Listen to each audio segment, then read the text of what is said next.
Excellent.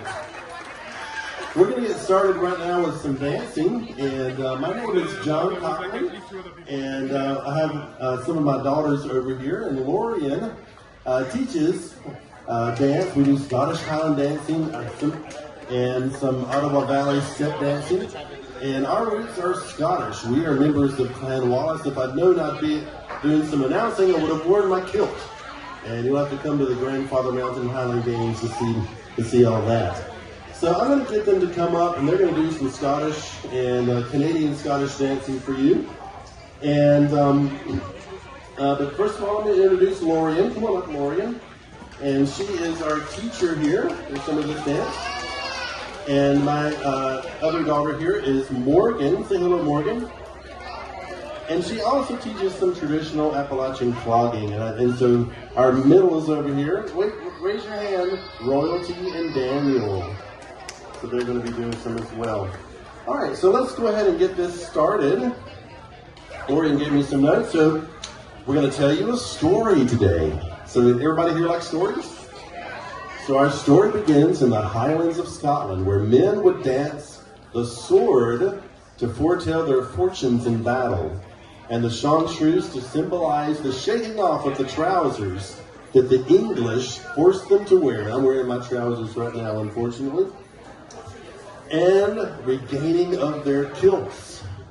This first dance honors Flora MacDonald, who bravely smuggled Prince Charlie away from the British government in 1746 and later immigrated to North Carolina. Performing the dance today is Morgen Cockman, a multi-time champion of our very own Grandfather Mountain Highland Games. So Morgen, come up, and she's going to dance the Flora MacDonald.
So early in the 19th century, tens of thousands of Gaels fled their hardships in Scotland to make a new life across the Atlantic.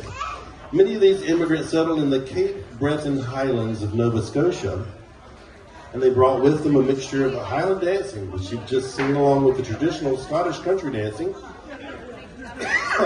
However, as they were often dancing in crowded kitchens, living rooms, and music halls, they began to dance a little closer to the floor to keep their arms closer to their sides.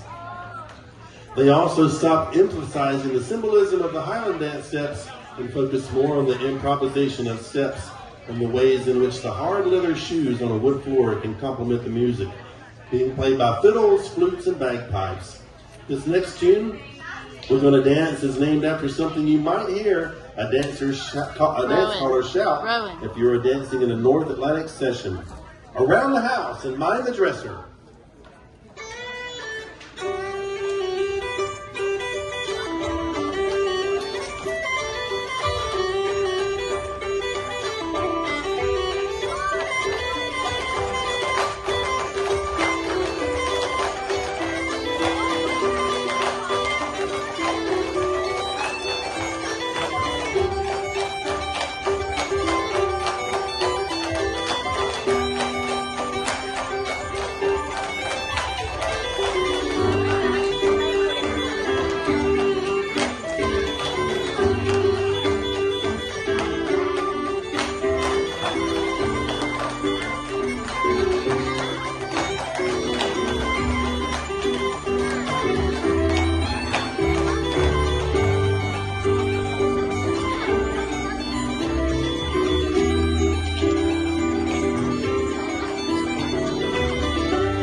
I believe the most beautiful element of dance is that it is meant to be shared. No matter where we go in the world, whether we understand the language or the culture, our bodies are meant to move and make music. It's wonderful to see the ways in which language, geography, and regional personality work together to create unique musical traditions. From the Valley of the Spey in Scotland comes the Strathspey, a rhythm and tune style which feature the iconic Scottish snap, made it unique to the Highland style. Today we're going to teach you two of our basic Strathspey steps so that you can carry a piece of the Scottish Canadian style with you after you leave today. If you attend the Grandfather Mountain Highland Games in a few weeks, you'll hear lots of Strathspeys being played as part of the competition set of March, Strathspey and Reel, the MSR competition step. So this is the Strathspey. Let's teach you a step. So we'll teach you our basic steps, and you can do them on whatever foot you'd like to do them on. The first step is going to start by taking one of your feet and falling back onto it. So 1, 2, 3, and then do the same with the other foot. Fall back, 2, 3. Fall back, 2, 3. Fall back, 2, 3. Very good. A couple more times now. 2, and back. Forward, back, and back. 2, 3, and back. 2, 3. Very good. The step that we go right into is the more classic, basic Strathspey step, which is where you stop with your heel. So we stop out, we hop with the foot that we're still on, and then brush back with the ball of your foot and step down. So stop, hop, brush, step. Stop, hop, brush, step. Stop, hop, brush, step. Stop, hop, brush, step. Very good. So now you know two of our basic Strathspey steps, and you're welcome to dance them with us on this track. Go ahead.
So the Scottish and Irish immigrants moved further west into the mainland of Canada, the next style developed in Nova Scotia, alongside the old Irish Sean Norse traditions, and began to mingle with dance styles already established in Canada, such as the Quebecois jig which morphed into the clog and later the waltz clog. And these styles developed in labor camps filled with immigrants from Wales and England, as well as indigenous folks from regions like the Métis. And dances would often take place in the winter when work hours were short, and you'll see in the waltz clog the steps, the stiffness of the cold, and the stillness that came from dancers keeping their backs to the stove while dancing.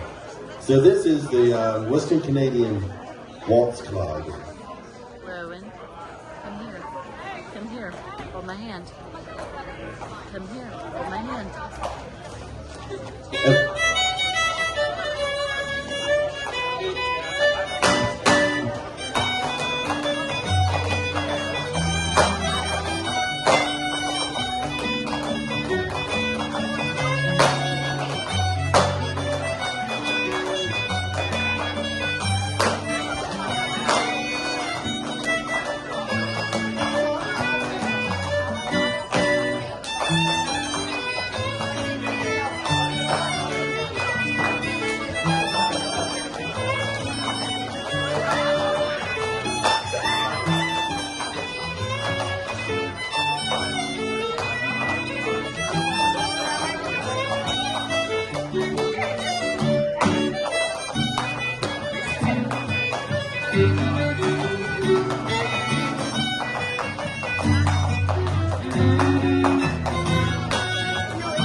We have one more dance for you. So all of these styles swelling up amongst the laborers in Eastern Canada spilled over into the logging camps in Ottawa and Ontario, and legendary dancers like Donnie Gilchrist and Buster Brown were influenced not just by the Celtic and French Canadian styles, but also by the jazz and tap patterns coming up from the United States. And so today, Ottawa Valley step dancing is an intense, complex, and highly competitive style. And today, we're going to end our set with a typical competition set of clog, a jig, and 2 reels. And this is the last dance here. It's the Ottawa Valley set.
Thank you very much. That was some examples of Scottish and Ottawa Valley Canadian step dancing. Thank you all so much for being here.